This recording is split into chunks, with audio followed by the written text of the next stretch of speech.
Well, good evening and a very warm welcome from Milim to this evening's presentation. Welcome to you wherever you are in the UK and indeed wherever you are in the world. I'm pleased to say we have people watching from all over the globe this evening. Now, our series of online talks and conversations continues with our guest, Zoom Rockman, and I'll introduce Zoom to you in just a moment. A little bit of housekeeping first. Please do ask questions. It's easy to do this. There is a Q&A facility on your screen. Simply type in whatever you'd like to ask. And as ever, we will try our best to get through as many of your questions as possible. I'd also like to draw your attention to the chat facility you have on your screen, and this allows you to send a message to all of the other participants on this webinar, should you wish to do so.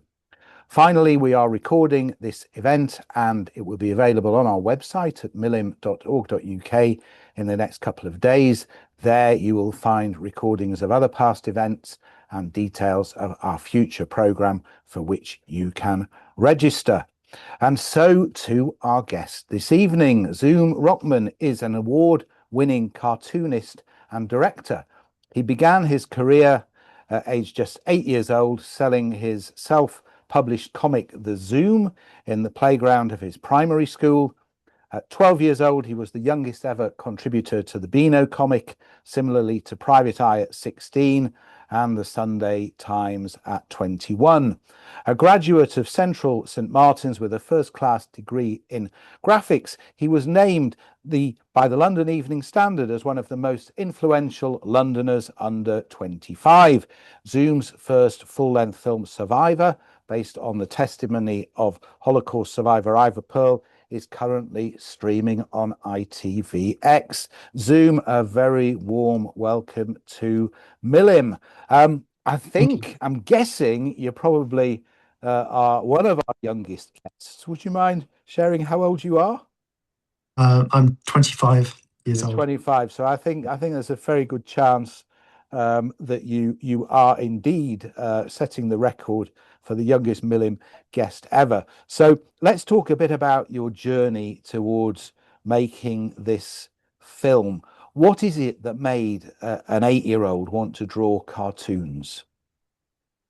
Well, if we're going that far back, as an 8-year-old, I always liked drawing and I always liked making up funny stories. I've got a younger brother and we used to share a bedroom, so he'd always ask me to tell him a story. So, but it was when I was 8 that I found a box full of old Beano comics at Car Boot Fair, and I looked through them all, and it was the first time I'd seen a comic, and it's the first time that I'd seen drawing and storytelling in the same medium.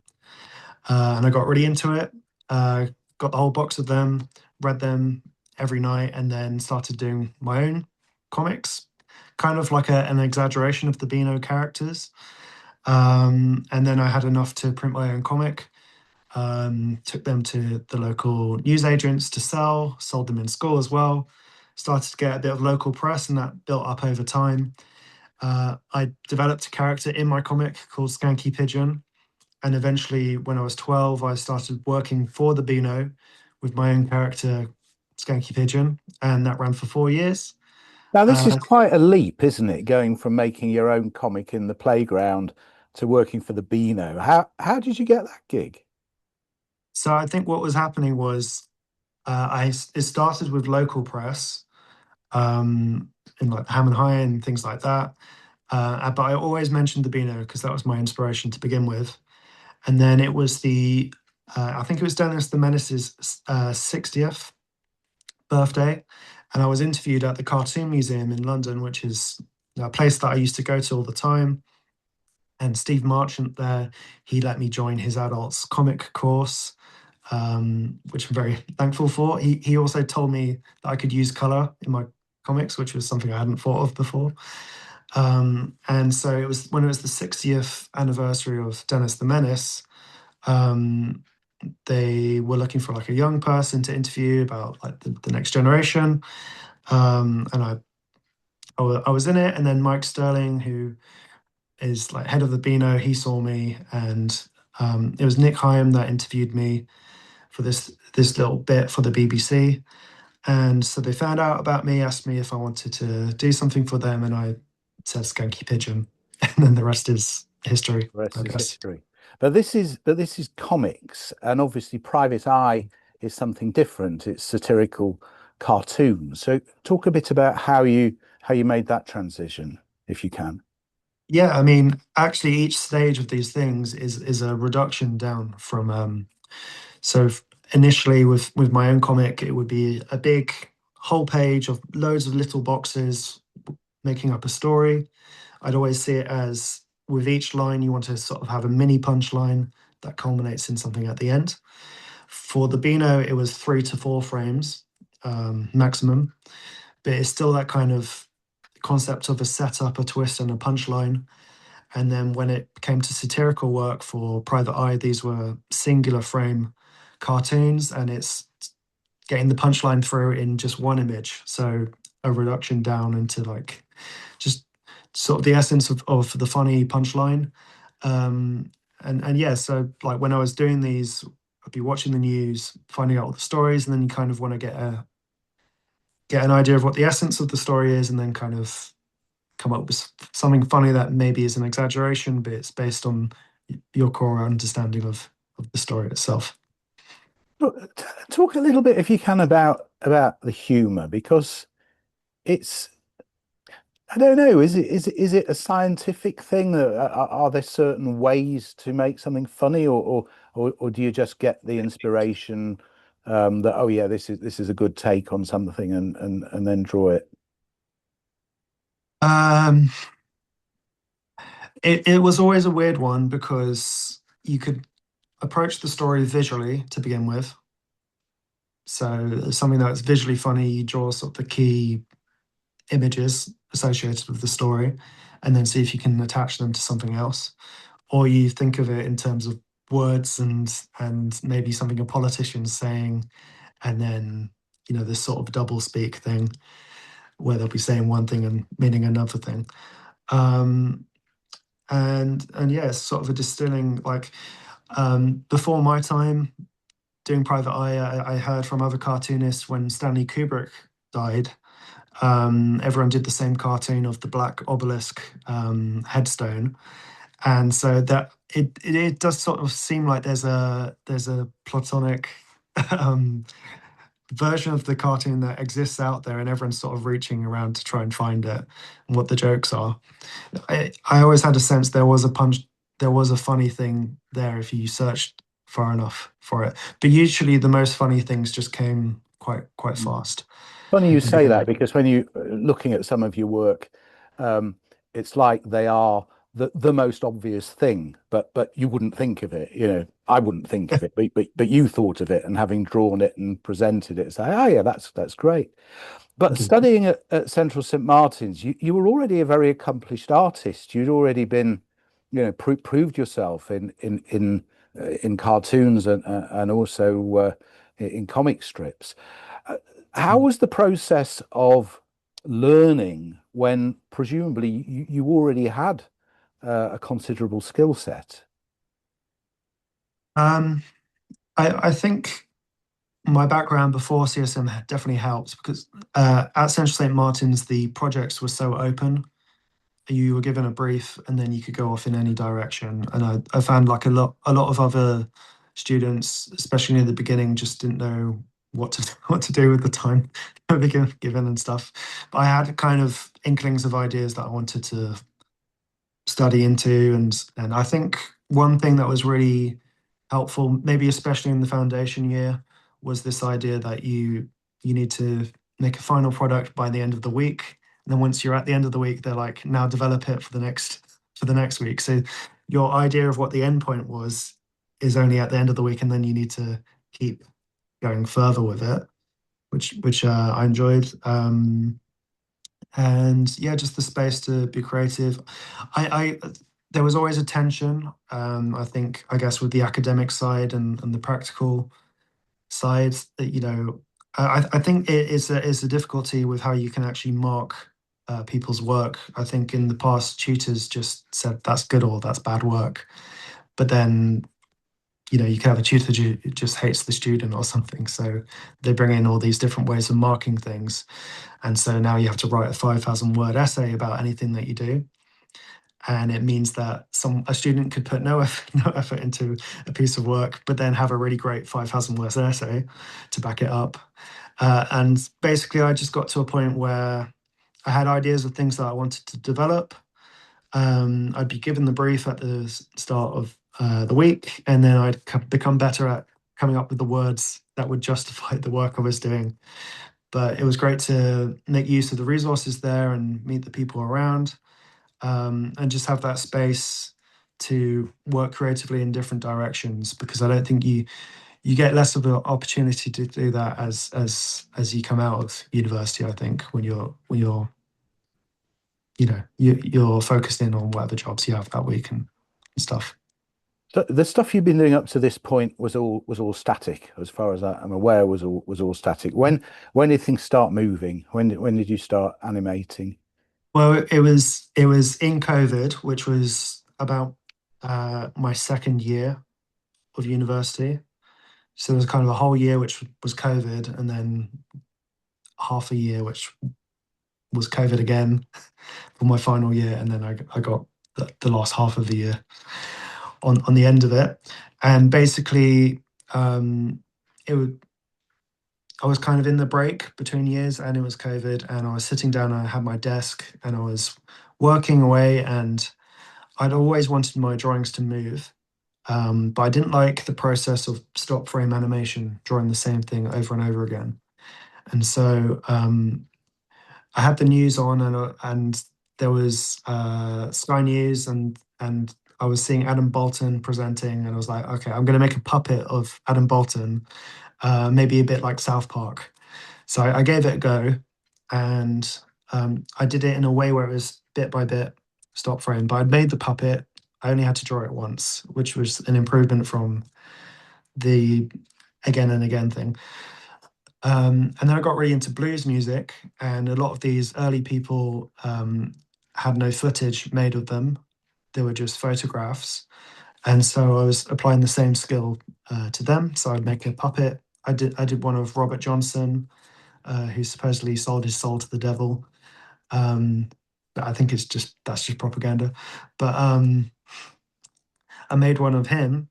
Um, and what I was doing was I was making mechanisms that would make that process of moving things bit by bit easier. And then I realized that you could just push it in real time. So a 4 minute video would take 4 minutes to film rather than 4 days. And So was this something new? I mean, had anybody done this before? So from what you're saying, you yeah, you you started with creating something that you could move and take different frames of, and then you yeah. realized actually you could just move it in real time instead. Yeah, so as I said, everyone had to write a 5,000 word essay about whatever they were working on. And so I used the opportunity to research into what's called pre-cinema. So it's everything we did as humans to create moving images before cinema was invented.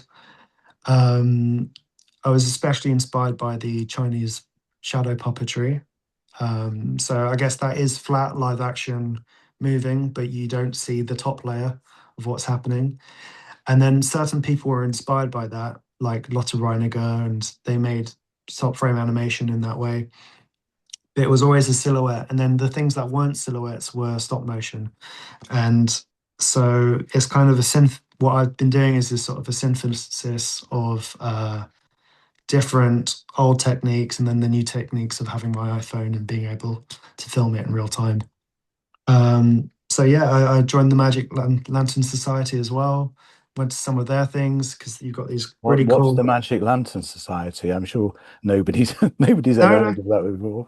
Well, it's kind of like an old-fashioned.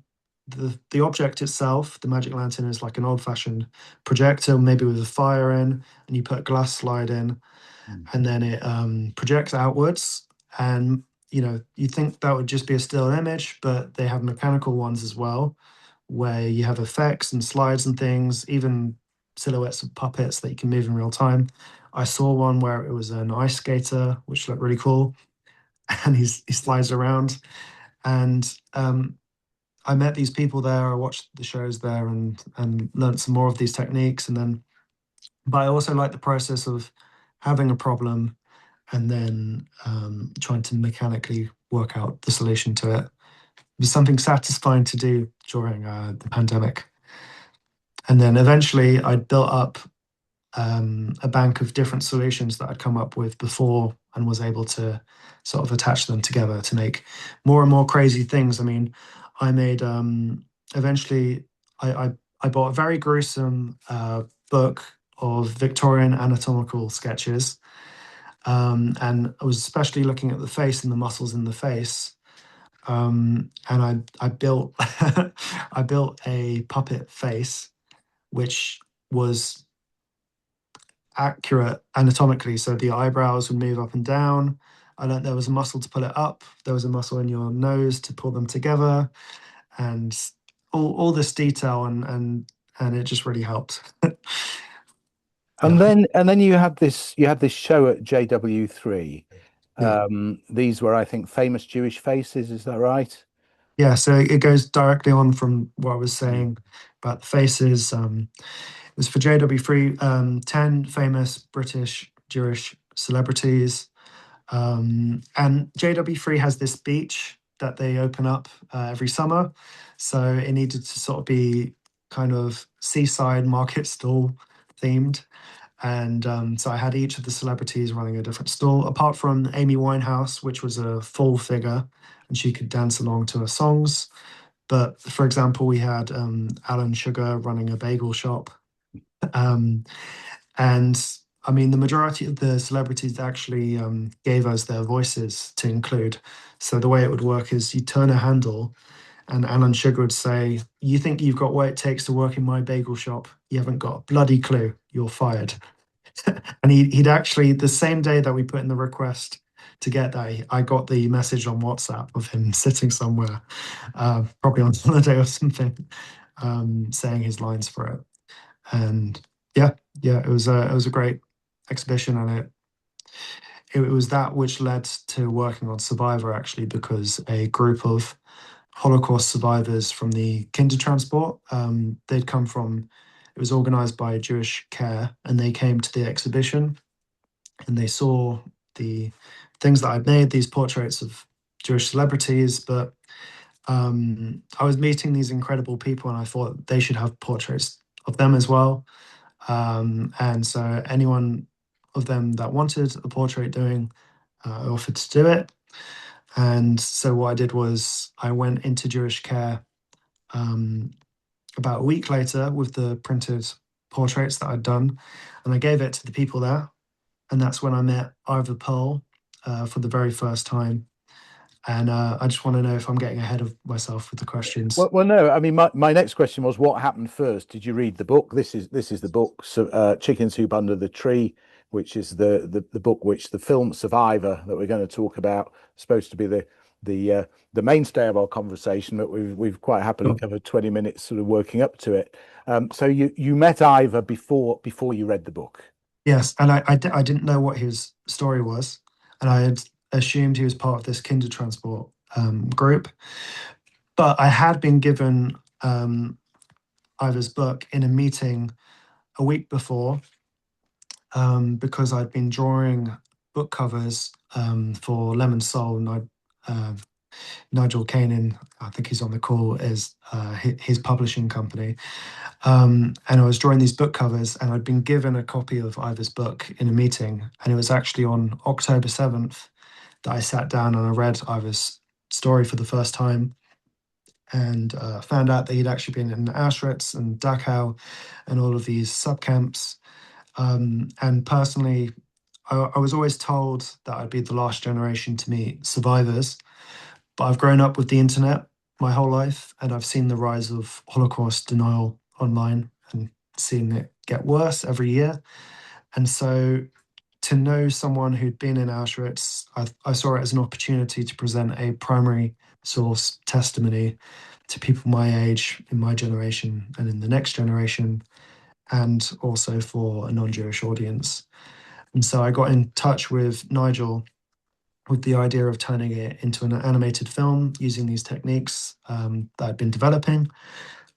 He liked the idea and he got in touch with Ivor, and Ivor said, "The one thing I don't have is time, so get on with it." And we got on How with it. amazing. So this is another massive leap because, a full length film is a big undertaking. Uh, um, So did you know you could do it, or were you hoping you could do it? I mean, how confident were you could actually it get was get to the end result? it was a bit of both. I mean, I think um, I'd seen the skills to execute creating scenes already work. I'd done something that was about 6 minutes long before, but this was 40 minutes. Um, I guess the main hurdle was the fact that every small process um, that I had to do in the past would now become a month's work. So it's about like scaling it up. And another thing was trusting other creative people to do their parts. So, for example, collaborated with Aaron Baron Cohen on the music, the composing of the music, and he made an incredible Ivor's theme that would run throughout, and it's actually on Spotify as well. um, but all sorts of different professional people I worked with, and I kind of absorbed the information off them as I was going, and yeah, um, I could talk a bit about the research and Yeah, I'd some of the like you process to, of it. but this is a big responsibility, and Yeah, also it's a world away from cartoon strips and satire. So, yeah. is there something of an evolution for you? I mean, now you've done this, are you still doing the satirical work and the comic work, or is this now your focus? Well, I think in the post October 7th, sort of 2023 moment, I was having some problems with satire, really, in terms of, as I said before, you want to get to the essence of the story, but then there's always a sort of wanting to exaggerate that happens. And so when you have really complicated situations, you have people exaggerating, and a lot of people going for something that's humorous, maybe more than something that's actually true or something that's going to help the situation. And I always thought if you did your cartoon not based on the essence of the story, but sort of in a biased way, that's actually propaganda. And I was always very concerned about cartoons being used as propaganda. I mean, I had an interest in sort of economics, and I used to collect hyperinflation banknotes from around the world. And I had quite a few from the Weimar Republic. And at that early stage, when they had these hyperinflation banknotes, the Nazis, who hadn't come to power yet, they were printing images and caricatures and cartoons of Jews on the banknotes just to blame the whole economic crisis on the Jews. And so I've always had a sort of notion that cartoons can be used in dangerous ways like that. And yeah, so I was seeing a lot of work around me from other people that I thought was maybe more in the lane of propaganda and stuff like that. And so it was a difficult time. So Uh, but then there was a sense that there were these survivors who maybe had a perspective or something that could teach us how to navigate through um, this point. And so meeting Ivor was just very interesting to get his perspective and his feelings on these things. And he was a young boy when he was in the camps. Yeah, so he was 12 years old when he went to Auschwitz, and he turned 13 in Auschwitz as well. So the big event in his life, which would be his bar mitzvah, he didn't get to have. And because he was 12 when his story happens. I wanted someone as young as 12 to be able to watch the film, and luckily we ended up getting a 12A rating on the BBFC. And I think primarily that's because it was done with cartoons and puppetry, Mm. and not with live actors, that we were able to get that lower age rating without having to censor anything from the film. But his book is quite sanitized, really. It's not a book with gory detail like many Holocaust memoirs. No, I don't know. he originally wrote it. His he originally wrote it for his family because they were always begging him to sort Mm, of put his story down. And then he eventually was sort of encouraged that it would be useful for educational purposes, and it got printed as a book. And eventually, I saw it, but we were aware that he'd toned it down for his family, and it was something that he said because I'm my influence to make the film is to counter the Holocaust denial that exists. And what Ivor said, which was quite interesting, was that survivors don't exaggerate what happened to them. They downplay it mm. because the details are so horrific. They don't think the people around them are going to be able to deal with it, and some of it they just wouldn't want to say themselves. So when it actually came to making the film, Kate Leonard, who is my mum, by the way, she was the screenwriter on the film, and so she actually read accounts like from Eddie Weisel and Primo Levi, um, and these were accounts of adults. So whereas I was telling the story from the perspective of a 12-year-old, these adult accounts helped fill in the gaps of the things that Ivor wasn't saying and playing down for his family. So we'll have a look in a minute or two at an example of your work. We've actually had somebody already asking if they can see something. Um, but you've deliberately chosen a very low tech approach to this animation. Technology, I suppose, saves labor, makes things easier. Um, why have you chosen to work in a very analog and um, sort of manual manner rather than automating things? I mean, first of all, I'd say that the puppetry itself, because it's human motions and it's like you're acting through the puppet, so it's more difficult, say, if you're doing keyframes and things, that they could feel a bit more robotic. Although I'm finding ways to fix that at the moment with other projects. But I think because I'm countering the Holocaust denial as well, I wanted to create something physical that would have a presence. And every scene from the film exists and has been packaged, so it all exists. This is the sort of standard puppet that I made for the filming. So this is of Ivor, and it's articulated with piano wire, and it connects it onto the split pins that make up his body. And there would be a puppet of him facing in all different directions. And I'd had clothes to dress in for the different parts in the film. And it was actually filmed on a rig of multiple glass layers on top of each other with an iPhone filming down through the layers. And so everything in the film was filmed in live action. Um, I think I'd say in the main Holocaust section of the film, like the idea that they're being controlled with these wires and the lack of agency that they have is fitting to it. But also as a child to have something more childlike in the medium of it as well. There was a quote, I think it was from Eddie Weisel, that after he'd been through the process of being shaved, being tattooed, and wearing the prisoner outfit, he saw himself reflected in 1,000 sordid puppets. Was a quote by him.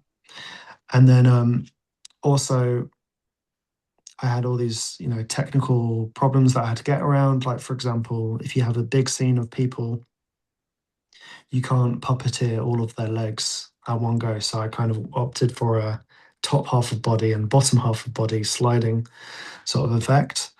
And I later found out, because I've been doing different screenings of the film, I was invited to Romania to the university in Cluj, with a course on Holocaust and genocide studies. And I went down there, and the guy who invited us, Zoltan, he showed us this.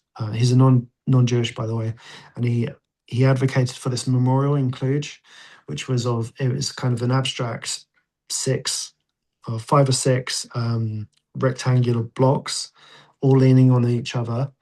And it actually represented how on the death marches, people couldn't really walk on their own. There were kind of five people propping each other up at once. So something I'd done unconsciously with attaching these people together in the puppets was actually appropriate because of the reality.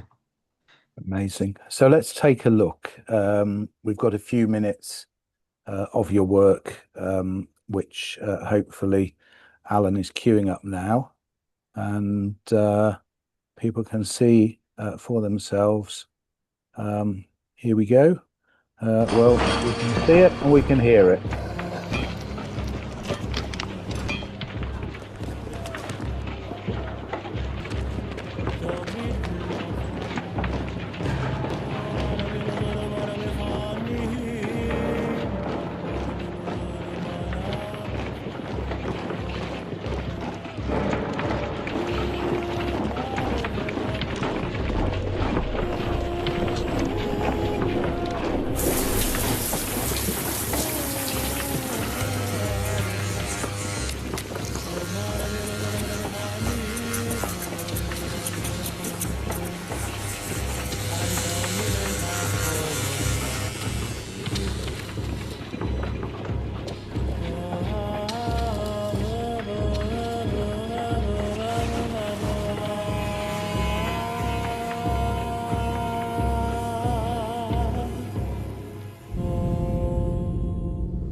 In Auschwitz angekommen.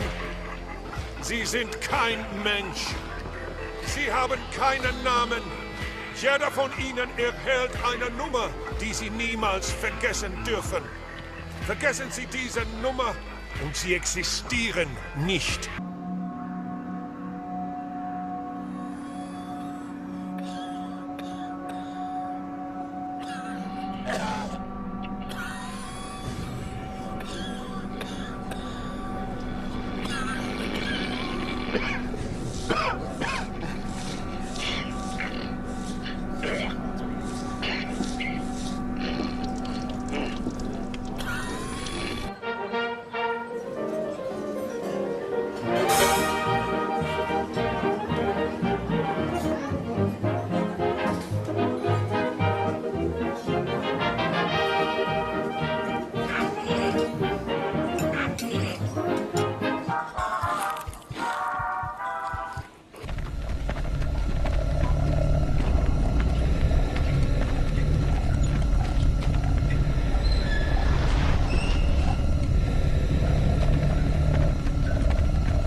Zeit ist um.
We're American. The war is over. We were looking for SS soldiers. We didn't mean to frighten you. Wilt ihr ein Stück Hause?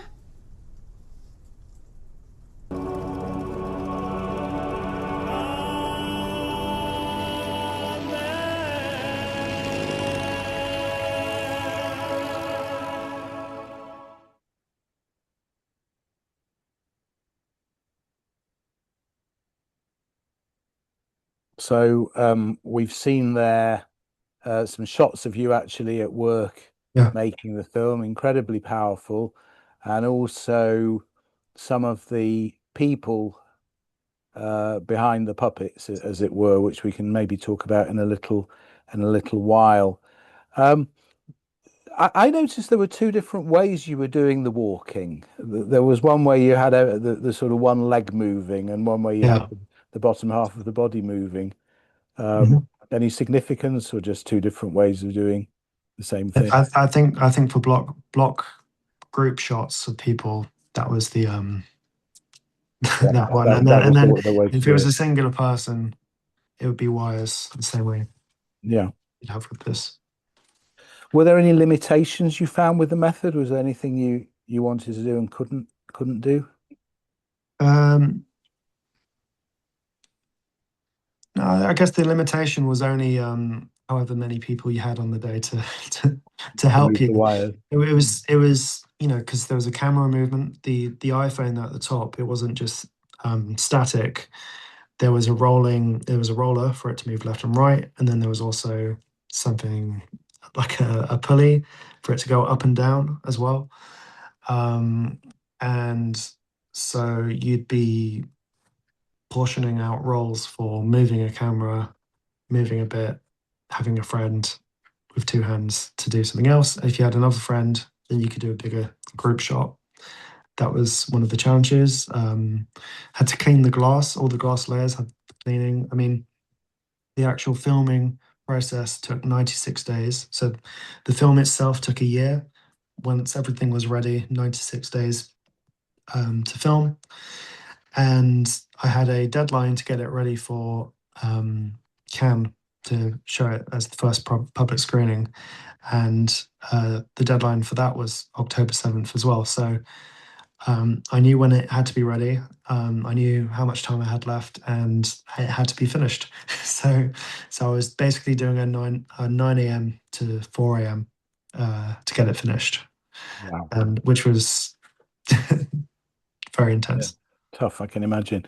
Do you feel that the approach you took, the way you did this with iPhones and the glass and the rollers, perhaps gives this a sense of soul that it might not have had otherwise?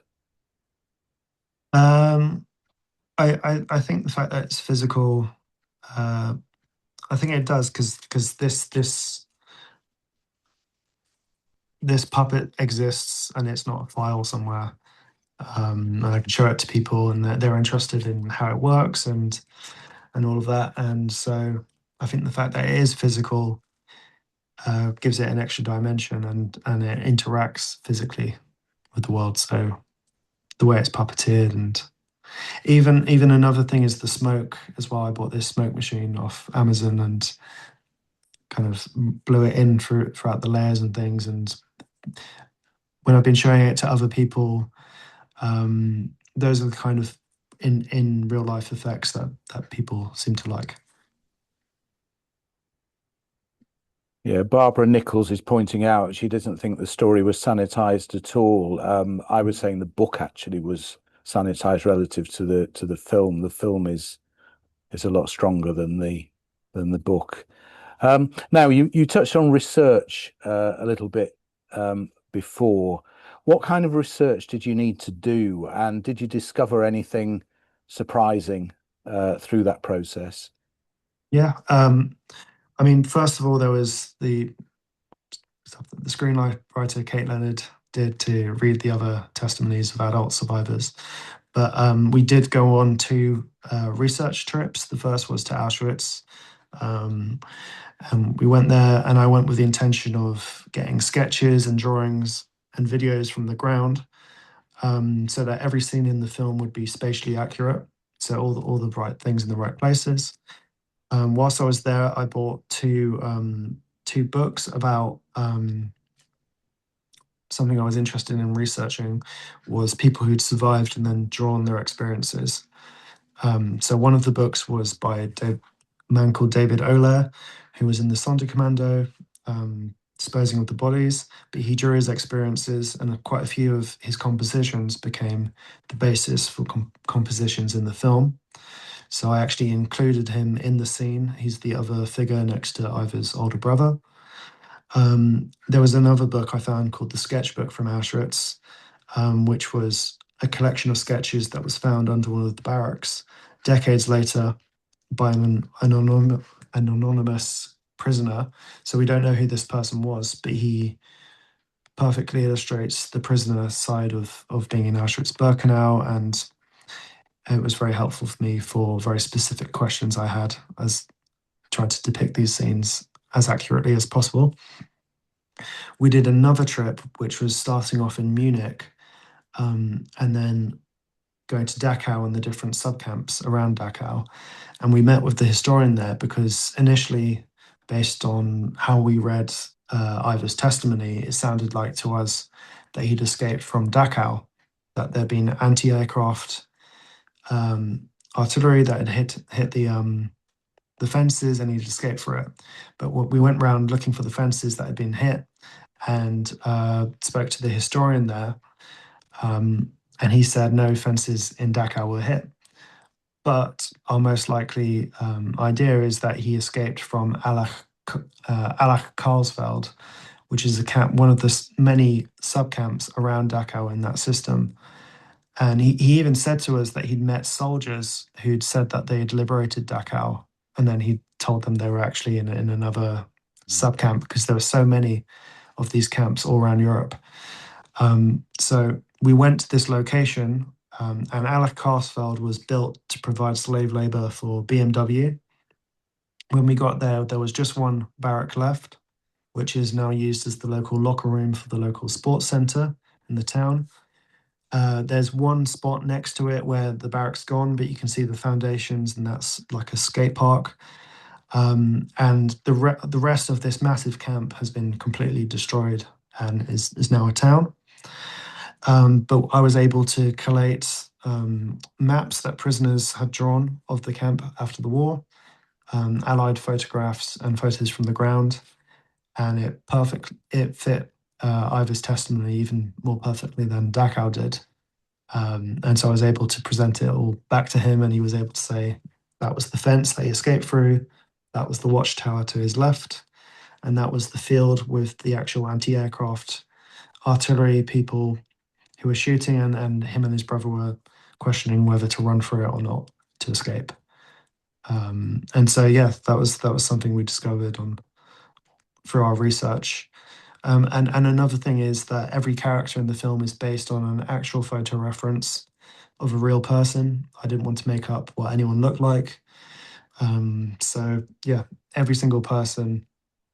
Some of the ones near the end, there's the scene of the identity parade where the Nazi officers have put themselves in civilian clothes, and the Allies are trying to work out who's an actual German civilian and who's an officer, and people are pointing them out. And I referenced the photography of Lee Miller, who was originally a fashion photographer and then joined the Allies. So these are the exact faces of these people in this lineup. But that's true for all the other parts. If I didn't know specifically if I didn't have a specific reference for a person, I would cast someone who was in the same position and in the same role, and put them there. And like, for example, one of friends of Ivor in Kofering, I haven't got a reference for this person, but I have got footage of the Allies when they went into Kofering, and the close-ups of some of the different young people who were on camera. So, yeah. It's really interesting to hear. You've got so deeply into the subject, and you've been so true to representing what you found. Another thing that's striking in looking at that footage is it's in black, white, and blue. What's the story there? So initially, when I made the very earliest versions of the film, it was all in black and white. This was to create the animatic, and that's just sort of to flesh out the film and present it to people and to sort of get it in its most perfect form before you actually go on and do all the animating work on it. But when it came to the scenes in the Sondu Commando, I was reminded of a school trip that I did back in 2017, where we visited Auschwitz, but we also went to another camp called Majdanek, and Majdanek is a lot more intact than Auschwitz is. And so you can go in the gas chambers there, and I saw blue staining on the walls.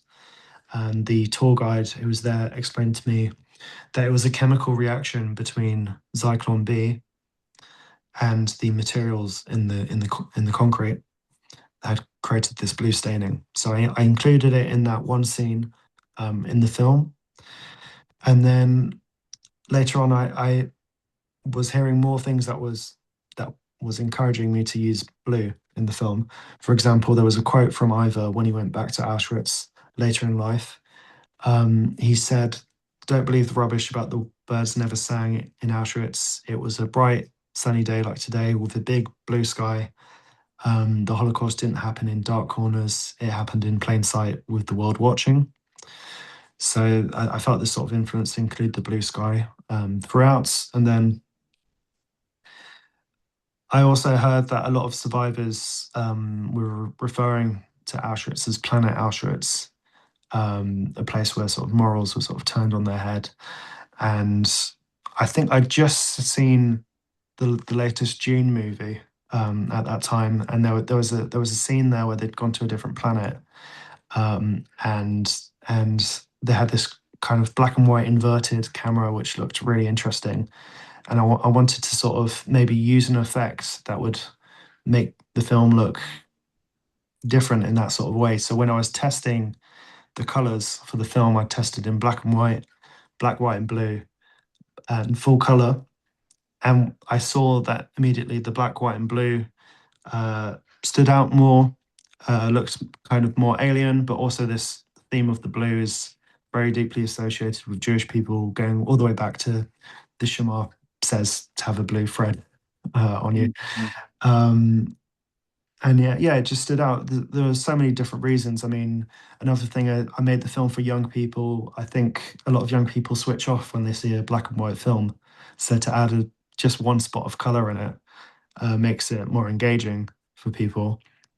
The other thing is just the sort of that Bauhaus kind of design principle of black, white, and one color stands out, and that's something that the Nazis used with the black, white, and red. So to reverse that for a positive end was something that I wanted to do, because as I was working on the film, there was sort of this running theme that a lot of things around us are morally neutral, whether it's a portion of the population or companies or technology. It can be used for terrible things or it could be used for good things. So that use of black, white, and one color, that's why I was influenced to use it. I knew about the wall. I didn't know anything about the rest. That really is fascinating. What sort of feedback have you had about the film so far? It's all been very positive, really. I mean, we've shown it. All the test screenings were with non-Jewish young audiences in secondary schools. Maybe some people from primary school actually were in those classes. And a lot of them, it was quite surprising how little they knew about the subject beforehand. And for those younger audiences, the thing that really stood out was the slapping incident between Ivor and his brother, which is the scene where the capo forces him and his brother to slap each other. And I think for a younger audience, those family relationships, they're sort of easier to project your own family onto it and think about what you would have done in that situation. I said I'd been to Romania. I've actually been there twice now, but the first time I did the screening in Cluj, the tutor there said that there were actually four anti-Semites in the audience that from the university, but their reaction to the film was a lot more warm and not what he was expecting from those four people. Um, and yeah, and And I notice you've got something nestling on the shelf oh yeah, behind you there. just yesterday, it won Best Human Rights Film. I don't know if you can see that There we can. on there. Well done. Many congratulations. Thank you, thank you. And yeah, it's just great to get it out to non-Jewish audiences. I mean, it's out on ITVX in the UK. So ABC. that's where people can see it. And what about school children? Will they be shown it or? So they have access to it now because of it being on streaming. Mm. But we are also working on teaching resources to go along with the film. So we're working quite closely with the Holocaust Educational Trust, so they can recommend the resources that we create for it. And yeah, every so often I'm getting messages from teachers and things that they've shown it in their classes, and that it's making a difference there. So what does Ivor think about this? Is he happy with how you've portrayed his story? Has he told you? Yeah. So right at the beginning, his first reaction was, "What is this?"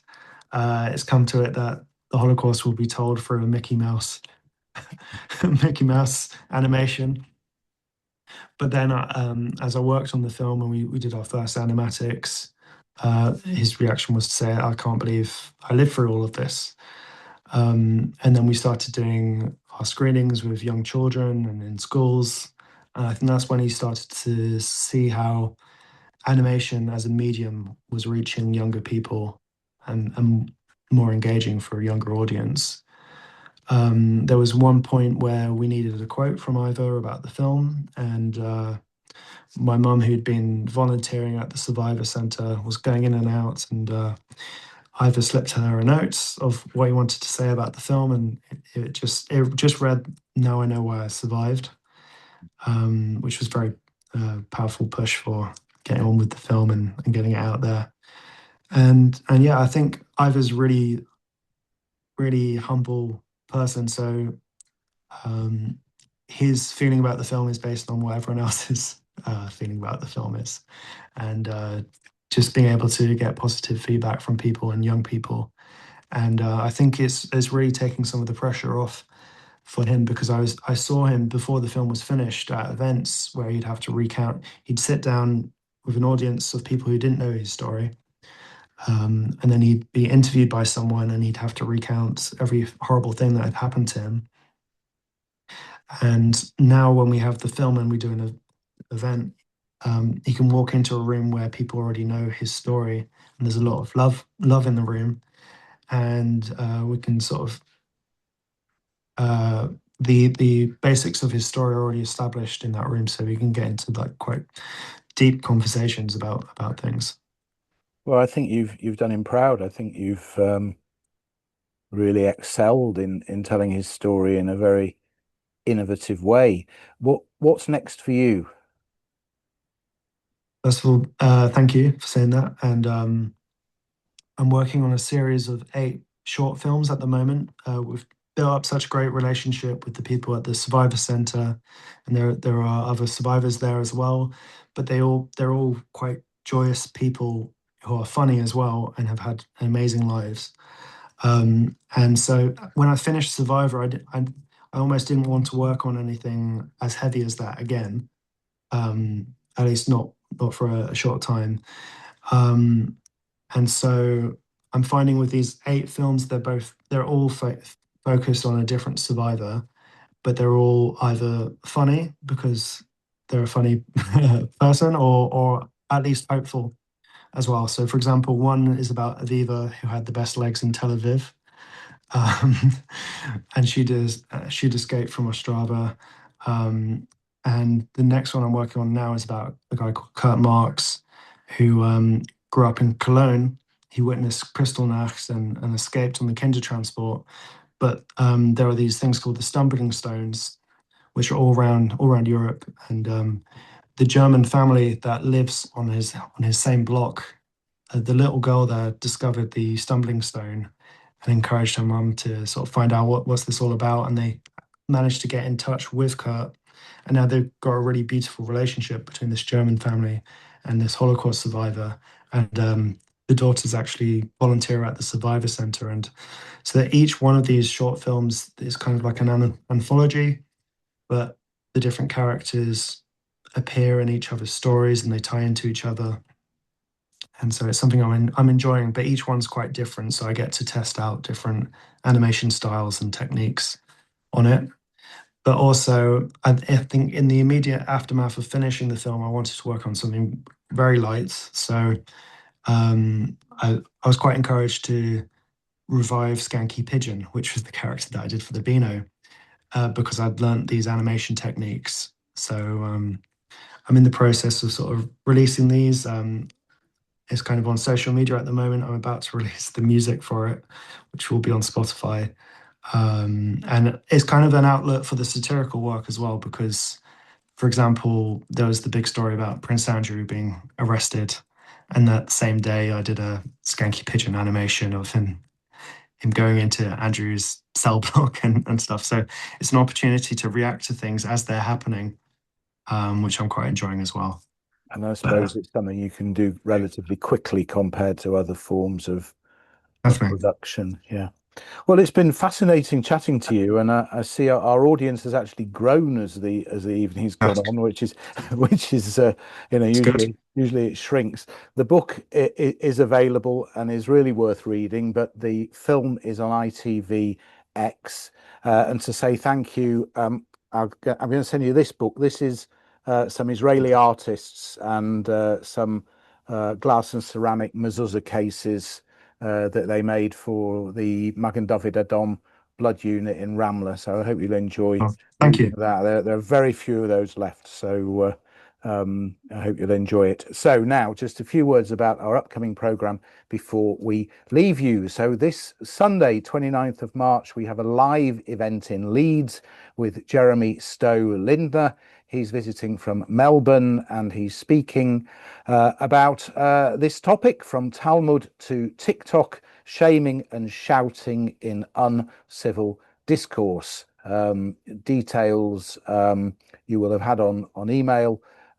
Please book for that if you want to attend. The venue will be advised.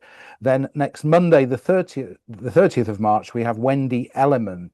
She'll be discussing her book, The Outsiders Who Built Irish Entertainment, a most incredible story of penniless Jewish immigrants who built a cinema and theatre empire across Ireland.